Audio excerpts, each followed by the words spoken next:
Hello, Pine House family. Good morning. And again, I hope and pray that you are doing well. And again, I want to say I miss you. I look forward to when we can reunite again in worship. I want to share with you another powerful glimpse into God's mercy and grace. In 1 Kings chapter 19, we find an interesting story about Elijah. Elijah had stood the day before, he had stood on Mount Carmel. He had called fire down from heaven in the sight of all of Israel gathered there, and shown that the God of Israel, the God of heaven, is the true God. He had had the prophets of Baal slain. There was a mighty victory, and through his prayers, God restored the land to rain, brought rain back to the land. But the next morning, it says in chapter 19, verse 1, 1 Kings, and Ahab told Jezebel all that Elijah had done, and withal how he had slain all the prophets with the sword. Then Jezebel sent a messenger unto Elijah, saying, So let the gods do to me, and more also, if I make not thy life as the life of one of them by tomorrow about this time. And when he saw that, when Elijah saw that, he arose and went for his life and came to Beersheba, it's about 150 miles away, which belongs to Judah, and left his servant there. But he himself went a day's journey into the wilderness, into the desert, and came and sat down under a juniper tree. And he requested for himself that he might die, and said, It is enough now, Lord. Oh, take my life. Take away my life, for I am no better than my fathers.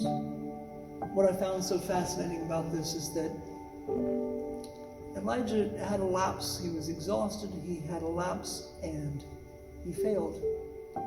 He failed to follow through on a reformation.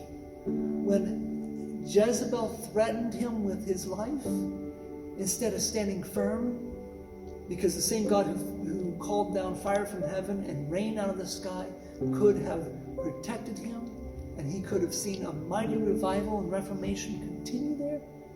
Instead of that, he panicked and he fled. And he ran, and he ran, and he ran 150 miles, and then he ran into the desert more. And his statement, he's upset with himself. It's enough, Lord. I failed. I'm no better than my fathers. Take my life. Take away my life. I'm no better than my fathers. He's depressed. He's discouraged at what he had just failed to do. What is so powerful to me is that he says this a couple times, and as God eventually leads him to Mount Sinai and meets him in Mount Sinai, God's words are very gentle with him. He missed great opportunity for revival and follow through and reformation. But God met him there in pity. He says, Elijah, what are you doing here? And Elijah pours his self-pity out. I'm the only one left. I'm the only one faithful. God reassures him and says, there's 7,000 that haven't bowed the knees. But even before he said that, his solution to Elijah was, get up and go. Go anoint Elijah. Or Elisha, prophet instead. Go anoint Hazael and Jehu, kings. He gave them work. Just sent them back to work. He came to Mount Sinai as a failure, and God sent him back to work.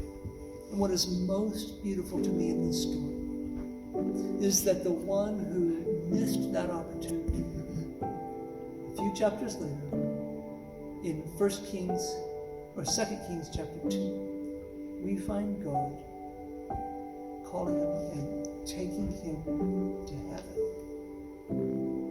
This failure wound up being one of 2 men we've ever seen in the whole Scripture that went to heaven without seeing death. Are you feeling like a failure today? I want you to take courage. God meets us in our failures, picks us up, dusts us off, sends us on our way again. And ultimately, if we keep at it, he will work out his plans. So, taking us to heaven. Let's pray. Precious Father, thank you for Elijah and all that you did through him. Thank you as well, Lord, for your mercies that you showed this man, even in his failure. I pray, Father God, that you would bless us, that we would take courage from his example when we have failed, when we have messed up, and we want to say, I'm no better than my fathers. That we would hear your voice saying, go, I've got work for you. I'm not done with you. And keep us encouraged, knowing that even Elijah, you brought him to heaven, and you coming again soon to take us home too. May we be able to rejoice to see those chariots come and receive us home as well. That we may enjoy fellowship with Elijah too in your kingdom. And we thank you for your grace. In Christ's name, amen.